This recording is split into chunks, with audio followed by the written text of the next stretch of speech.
Hello everyone, welcome back to my channel. আমি রিনা, আমার চ্যানেলে তোমাদের অনেক অনেক স্বাগত। তো চলে এসেছি একটা নতুন ব্লগ নিয়ে। চলো ব্লগটা শেষ পর্যন্ত দেখতে থাকো, স্কিপ না করে। তো আমি এখন ট্রেনে, তোমরা ভাবছো হয়তো কোথায় যাচ্ছি। তো আমি যাচ্ছি আমার মেদিনীপুরে, আমার স্কুলের বন্ধুর বাড়িতে, যার ভিডিও তোমরা আগেও দেখেছো। তো আমি, আমার ছেলে আর সঞ্জনা ট্রেনের মধ্যে উঠে পড়েছি। আর ট্রেনটা ছিল 5:40 ট্রেন। আগের ট্রেনটা আমরা ছেড়ে দিয়েছি, পাইনি ট্রেনটা, তখন ট্রেনটা ছেড়ে দিয়েছি অলরেডি। তো আমরা সেই জন্য দেরি হয়ে গেছে ট্রেনে উঠতে। তো আমাদের মিনিমাম 3 ঘন্টা লাগবে ট্রেনের মধ্যে। তো ট্রেনের মধ্যে 3 ঘন্টা লাগবে যেহেতু, সেই জন্য অনেকটাই আমাদের একটু লেট হয়ে গেছে। তো যখন ট্রেন ছাড়ে তার কিছুক্ষণ পরে দেখছি রাস্তাটা পুরো অন্ধকার অন্ধকার অন্ধকার অন্ধকার হয়ে গেছে। আর তারপরে দেখা হয়ে গেল ট্রেনের মধ্যে একটা বাচ্চার সাথে, যাকে আমার ভীষণই পছন্দ হয়েছে। কিউট বাচ্চাটা, ভীষণই কিউট। সঞ্জনারও পছন্দ হয়েছে, আমার ছেলেরও পছন্দ হয়েছে বাচ্চাটাকে।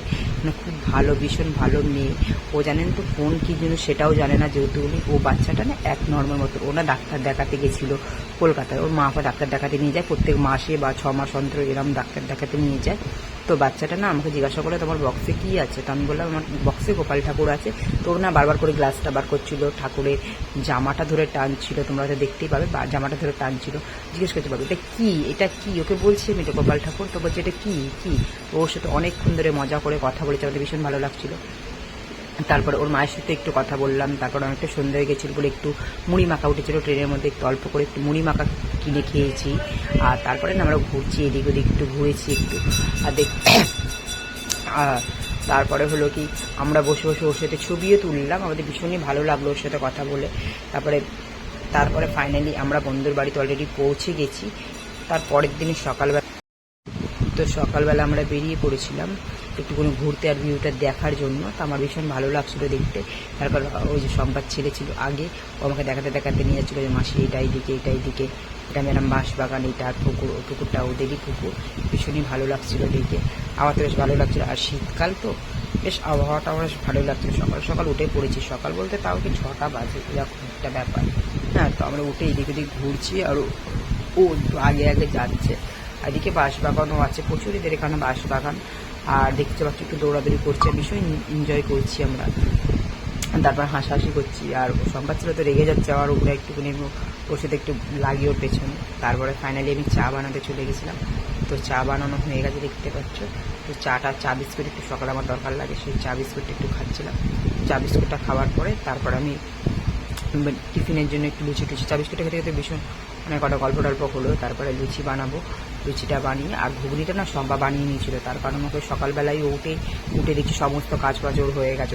ও যেহেতু গ্রামে বিয়ে হয়েছে, যেহেতু সকালবেলা উঠে পড়ে একদম। দিয়ে সবাই মিলে খাওয়া দাওয়া করলাম, টিফিন খেয়ে টেয়ে আমরা গেছিলাম বাজারের দিকে। আমার ছেলে সাইকেলের ওখানে ছিল, ওর ছিল, দুজনে মিলে আগে সাইকেলে করে যাচ্ছিলো আর আমরা পিছন দিকে ছিলাম।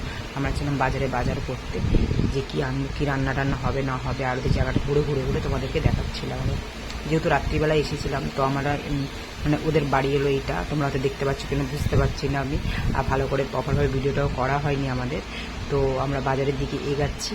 আর তারপরে ওর বাড়ির পাশে একটা ছেলে আছে যার হাতের কাজ ভীষণই সুন্দর, সে ড্রয়িংও খুব ভালো করে আর হাতের কাজ ঠাকুর অনেক কিছুই তৈরি করে। তো আমি ওকে বললাম, ও আমাকে চেনে নাকি, আমি তো চিনি না, যেহেতু আমার বন্ধুর সাথে আমি ফোনে কথা বলি। তো আমার কথাটা ও বলে তাই জন্য ও চেনে আমাকে অ্যাকচুয়ালি। তো ওকে আমি বললাম যে আমাকে ঠাকুর বানিয়ে দাও, আমার তো গোপাল ঠাকুর আছে, তুমি রাধা বানিয়ে দাও। তো রাধা বানাবার জন্য সকালে উঠে পড়ে রাধা ঠাকুর রাধা রানীর বানাতে চালু করে দিয়েছিল। তো বানাচ্ছিল। আর ওর হাতের কাজগুলো না ওর ঘরে দাঁড়িয়ে আমরা ঘুরে দেখছিলাম। ও খাতাগুলো বার করে দিল, ওর হাতের যে আর্টগুলো আমরা দেখছিলাম, ভীষণই ভালো লাগছিল। তারপরে ফাইনালি আমরা খাওয়া দাওয়া করে বিকেলবেলায় আমরা একটু বেরালাম ঘুরতে, দেখার জন্য জায়গাটা। যেহেতু বেরানো তো ঠিকঠাকভাবে সেরকম একটা হয়নি। দুপুরবেলা আমরা তো শুধু সকালবেলা শুধু আমরা বাজার করতে বেরিয়েছিলাম। দুপুরবেলা একটু বেরিয়ে গেছিলাম যে ঘুরবো বলে। এখানে ফুচকা হচ্ছিল, তো ফুচকাটাও দেখলাম যে কেমন করে ওরা বানাচ্ছে। তারপর আমরা একটু রিলস বানিয়ে নিয়ে ঘুরছিলাম। ওদের ওখানে একটা মন্দির পাড়া বলে একটা জায়গা আছে গ্রামে, তো ওখানে না খেলা হচ্ছিল, মিউজিক্যাল চেয়ার এইসব খেলা হবে বলছিল। তখন খেলার জন্য গেছিলাম, তো খেলাটা সেদিনকে হয়নি। তারপরে আমরা বাড়ি ফিরে চলে আসলাম। আসার পরে রাত্রিবেলা চিলি চিকেন আর ফ্রাইড রাইস হচ্ছিলো। তো ওই চিলি চিকেন আর ফ্রাইড রাইসটা আমি বানাচ্ছিলাম, তখন ফ্রাইড রাইসটা হচ্ছিলো, চিলি চিকেন অলরেডি হয়ে গেছিলো। তো আমরা রাত্রিবেলা খাওয়া দাওয়া করে তার পরের দিনে সকালবেলা আমাদের টিফিন করার পরে পরের দিনে যে দুপুরবেলার মেনুটা হয়েছিল সেটা টোটালি শম্পা রান্না করেছিল, অনেক কিছু রান্না করেছিল, ভাজাভুজি অনেক কিছু, পটল ভাজা করেছিল, তারপরে ফুলকপি আলু ভাজা করেছিল, ডাল করেছিল, বাঁধাকপি চচ্চড়ি করেছিল, পাঁপড় ভাজা করেছিল, পেঁয়াজ টেয়াজ স্যালাড ট্যালাড অনেক কিছুই কেটেছিল। তো ওগুলো দিয়ে সবাই মিলে আনন্দ করে খেলাম। আর ও দেখতে পাচ্ছে শাড়ি পরে বসে আছে, সবসময় শাড়ি পরে, এখানে শাড়ি না পরলে হবে না, সবাই বলা কখন। তারপর দিনকে সকালবেলায় আমরা বেরিয়ে পড়লাম বাড়ির উদ্দেশ্যে, তার কারণ 3 দিন হয়ে গেছিলো আমাদের ঘোরা। তো আমরা বাড়ি থেকে বেশ সকালবেলা ভীষণই ভালো লাগছিল, টোটো করে বেরিয়ে পড়েছিলাম। আর এখান থেকে স্টেশনটা অনেকটাই দূরে, আধা ঘন্টা রাস্তা, তাই জন্য টোটো বাড়িতে আসে, টোটোটা বুক করে নিতে বাড়িতে আসে, এসে আমাদেরকে নিয়ে যাচ্ছিলো। আর এই পোলের সামনে দিয়ে যাচ্ছিলাম, রাস্তাটা ভীষণই সুন্দর লাগছিলো ভিউটা।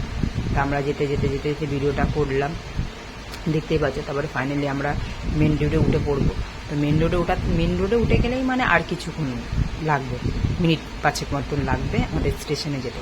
তারপরে আমরা দেখতে পাচ্ছি মেন রোডে উঠে পড়েছি। উঠার পরে আমরা স্টেশনে পৌঁছেও গেছি, টিকিট কাটিয়ে ট্রেনে আছি আমরা। ট্রেনের মধ্যে সিট পাইনি আমরা, যেহেতু অনেকটাই মানে লেট করে, মানে ট্রেনটা একটু লেট ছিল, তো আমরা ট্রেনের সিটও পাইনি, কিছু না। তারপরে বসে বসে আমার ছেলে ভিডিওটা করে, বললাম ভিডিওটা করিস না। তো ভিডিওটা তোমাদের যদি ভালো লাগে তো লাইক, শেয়ার, কমেন্ট, সাবস্ক্রাইব করতে অবশ্যই ভুলো না। তো বাই বাই, দেখা হচ্ছে আবার নেক্সট ভিডিওতে। আর তোমরা কিন্তু কমেন্ট করে অবশ্যই জানিও। বাই।